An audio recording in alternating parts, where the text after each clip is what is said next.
తెలుగు రాష్ట్రాల్లో మరో 2 రోజులు భారీ నుంచి అతి భారీ వర్షాలు కురుస్తాయని వాతావరణ శాఖ వెల్లడించింది. అతి భారీ వర్షాల నేపథ్యంలో పలు జిల్లాలకు రెడ్ అలర్ట్ జారీ చేసింది. ఇందుకే ఏపీ, తెలంగాణలోని ఏ జిల్లాల్లో భారీ వర్షాలు, అతి భారీ వర్షాలు కురిసే అవకాశం ఉంది. భారీ వర్షాలపై వాతావరణ శాఖ నిపుణులు ఏమంటున్నారు? బంగాళాఖాతంలో బలపడిన అల్పపీడనం వాయుగుండంగా మారింది. ఆ వాయుగుండం మరింత బలపడ్డంతో తెలుగు రాష్ట్రాల్లోని పలు ప్రాంతాల్లో భారీ బీభత్సం కొనసాగుతోంది. ఏపీ, తెలంగాణలో భారీ నుంచి అతి భారీ వర్షాలు కురుస్తున్నాయి.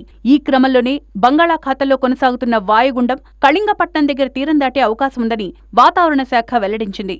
దాంతో ఏపీ, తెలంగాణలో భారీ వర్షాలు కురిసే అవకాశం ఉందని తెలిపింది.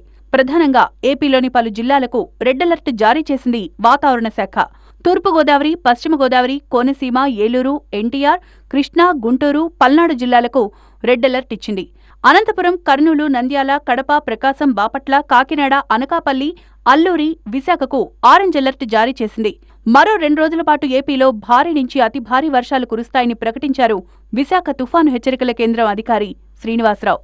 అవైతే ముఖ్యంగా అయితే ఈస్ట్ గోదావరి, వెస్ట్ గోదావరి, కృష్ణా, గుంటూరు, ప్రకాశం, విశాఖపట్నంలో కూడా కొన్ని ప్రాంతాల్లో అక్కడక్కడ, అలాగే యానంలో కూడా ఫ్లాష్ ఫ్లడ్ వచ్చే ఛాన్సెస్ అయితే ఉన్నాయని చెప్తున్నాం.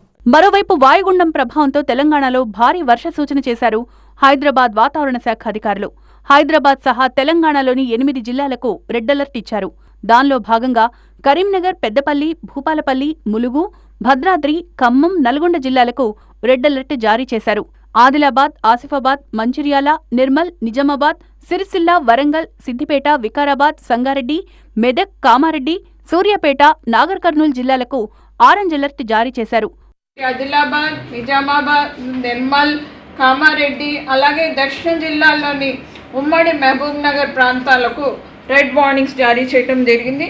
తర్వాత పశ్చిమ జిల్లాల్లోని ఈ సంగారెడ్డి, వికారాబాద్ ప్రాంతాల్లో ఆరెంజ్ వార్నింగ్స్, అలాగే ఈశాన్య ప్రాంతం, తూర్పు జిల్లాల్లో కూడా ఆరెంజ్ వార్నింగ్స్ జారీ చేయడం జరిగింది. ఈ నేపథ్యంలో తెలుగు రాష్ట్రాల ప్రజలు అప్రమత్తంగా ఉండాలని టీవీ9 సూచిస్తోంది.